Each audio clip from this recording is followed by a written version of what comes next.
Before we get started with the painting, I just had this feeling the moon was missing something. Then it came to me. Craters. What's a moon without craters, right?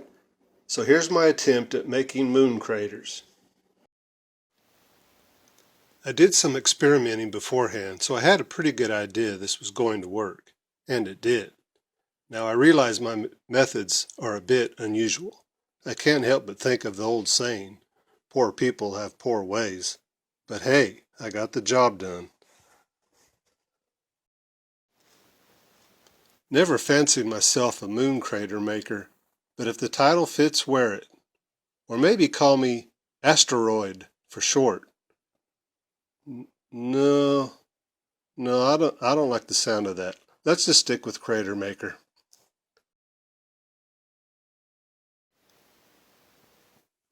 I highly recommend cleaning before painting. Wait. I have to say something here. Can you believe this cameraman? Does he not understand lighting and shadows? He has totally messed up this shot. Well, what are you going to do? It's so hard to find good help these days. I don't even know what I was going to say. Oh well, let's just move on to painting.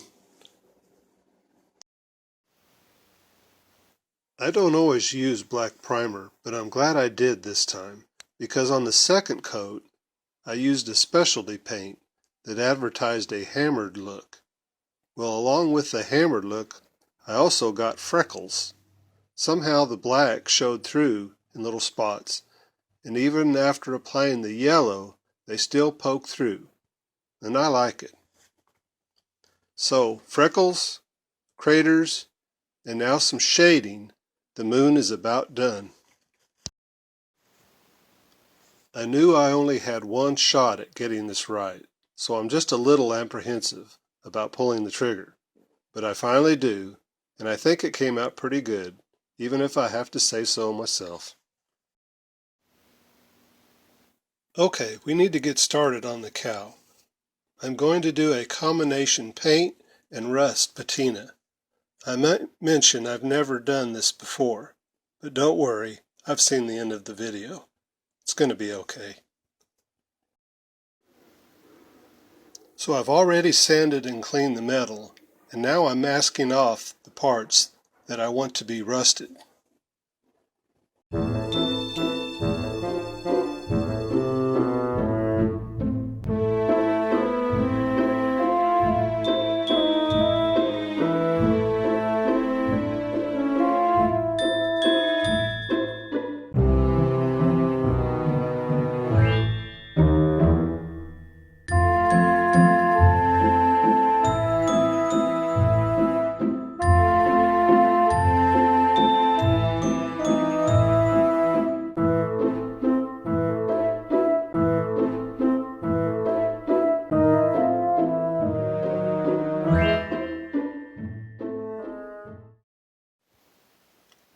I've already primed it, and now I'm trying to spray it white.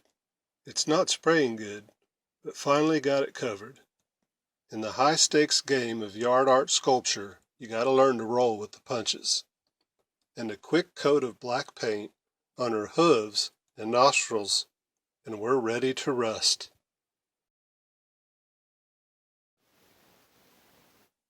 This is the first time I've tried doing the rust patina right next to a painted surface, so spraying the whole area like I did on the cat and the fiddle was not going to be a good option.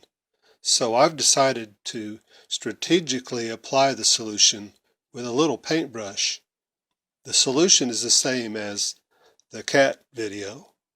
2 cups hydrogen peroxide, 4 tablespoons distilled white vinegar, and 1 teaspoon iodized salt.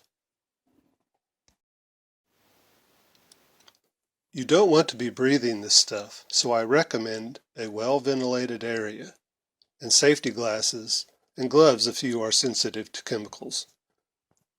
Once this dries, I will be spraying an enamel clear coat on it. Hello, I'd like to thank you for watching. This is part of a series of me making all the characters in the Hey Diddle Diddle nursery rhyme.